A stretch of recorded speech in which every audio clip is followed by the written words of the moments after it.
Tuhan bersamamu dan bersama rohmu. Inilah Injil suci menurut Lukas. Dimuliakanlah Tuhan. Pada suatu ketika Yesus berdiri di pantai Danau Genesaret. Orang banyak mengerumuni dia, hendak mendengarkan sabda Allah. Yesus melihat dua buah perahu di tepi pantai. Nelayan-nelayannya telah turun dan sedang membasuh jalannya. Ia naik ke dalam salah satu perahu itu, yaitu perahu Simon, dan menyuruh dia supaya menolakkan perahu itu sedikit jauh dari pantai. Lalu Yesus duduk dan mengajar orang banyak dari atas perahu. Selesai berbicara, ia berkata kepada Simon, "Bertolaklah ke tempat yang dalam dan tebarkanlah jalamu untuk menangkap ikan." Simon menjawab, "Guru, telah sepanjang malam kami bekerja keras dan kami tidak menangkap apa-apa. Tetapi atas perintahmu, aku akan menebarkan jala juga." Dan setelah mereka melakukannya, mereka menangkap ikan dalam jumlah besar, sehingga jala mereka mulai koyak. Lalu mereka memberi isyarat kepada teman-temannya di perahu yang lain, supaya mereka datang membantu. Maka mereka itu datang, lalu mengisi kedua perahu itu dengan ikan hingga hampir tenggelam. Melihat hal itu, Simon tersungkur di depan Yesus dan berkata, "Tuhan, tinggalkanlah aku, karena aku ini orang berdosa."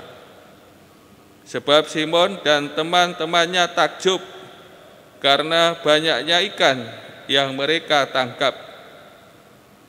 Demikian juga Yakobus dan Yohanes, anak-anak Zebedius, yang menjadi teman Simon. Yesus lalu berkata kepada Simon, "Jangan takut, mulai sekarang engkau akan menjala manusia."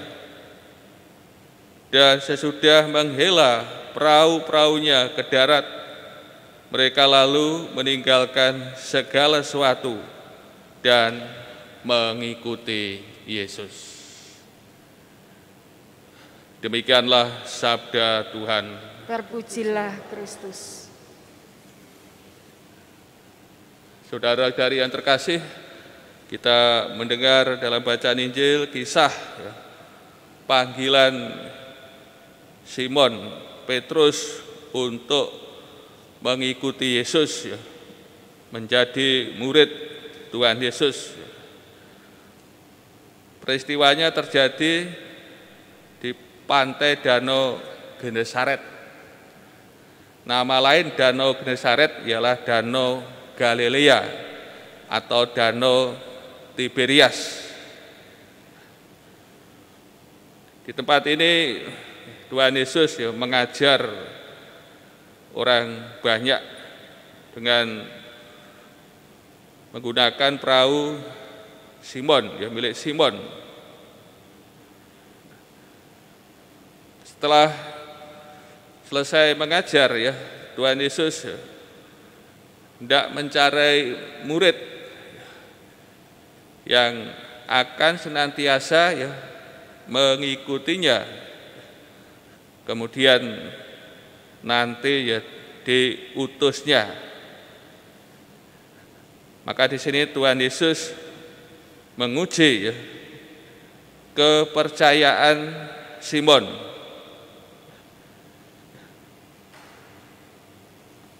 Sebagaimana disabdakan, "Bertolaklah ke tempat yang dalam dan tebarkanlah jalamu untuk menangkap ikan. Dan kita mendengar jawaban Simon, Guru, telah sepanjang malam kami bekerja keras dan kami tidak menangkap apa-apa. Umumnya yang menangkap ikan itu pada malam hari.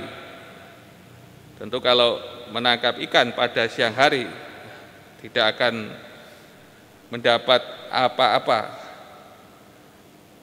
Tetapi di sini Petrus mentaati perintah Yesus. Tetapi atas perintahmu aku akan menebarkan jala juga. Kemudian jala ditebarkan dan akhirnya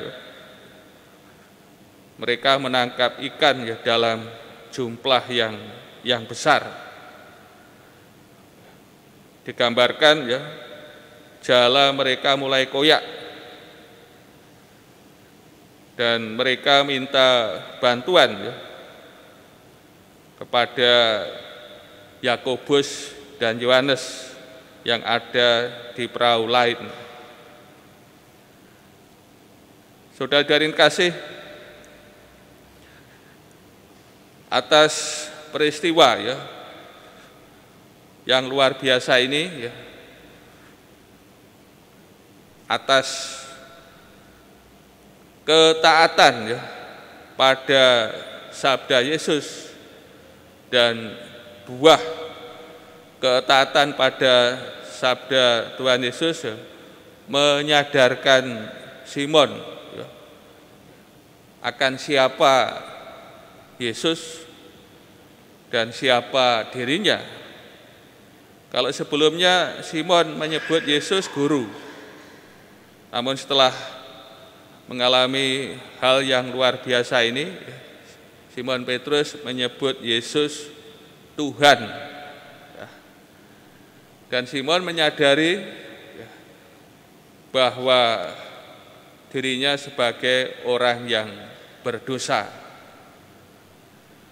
dan minta supaya Tuhan Yesus meninggalkan Simon. Namun di sini pada kasih Tuhan Yesus memanggil Simon untuk pekerjaan baru, yaitu menjadi penjala manusia, membawa manusia supaya hidup. Kalau penjala ikan menangkap ikan untuk mati, namun di sini Petrus menjala manusia untuk hidup, untuk memperoleh hidup yang kekal. Saudara-saudari kasih, belajar dari pengalaman Simon Petrus. Dengan Simon Petrus mentaati sabda Yesus, meskipun dia nelayan profesional mencari ikan umumnya pada malam hari, terus pada siang hari tentu tidak akan mendapat apa-apa, namun atas sabda Yesus, perintah Yesus, Petrus mentaatinya, taat kepada sabdanya, kemudian membuahkan hasil yang berlimpah. Berdasarkan pengalaman Petrus ini pada kasih, marilah kita belajar bagi hidup kita sebagai murid Tuhan. Hendaknya kita juga senantiasa mentaati sabda Yesus, perintah Tuhan kita Yesus Kristus. Tentu kita akan mengalami peristiwa yang luar biasa dalam hidup kita sebagai murid-muridnya. Kalau kita senantiasa mentaati sabdanya, perintahnya, Kita akan mengalami kebesaran dari Tuhan kita, ya. Kita akan mengalami perjumpaan, ya, secara pribadi dengan Dia. Dan tentu juga kita akan mengalami rahmat-Nya yang besar, yang istimewa. Tentu buah dari ketaatan pada sabdanya, kita akan mengalami sukacita, kegembiraan, kebahagiaan, ya, dalam hidup kita. Untuk itu Pak kasih, mari kita belajar, ya, pada Simon yang senantiasa mentaati, ya, sabda Yesus, perintah Tuhan Yesus, maka kita akan juga mengalami berkat-Nya yang melimpah.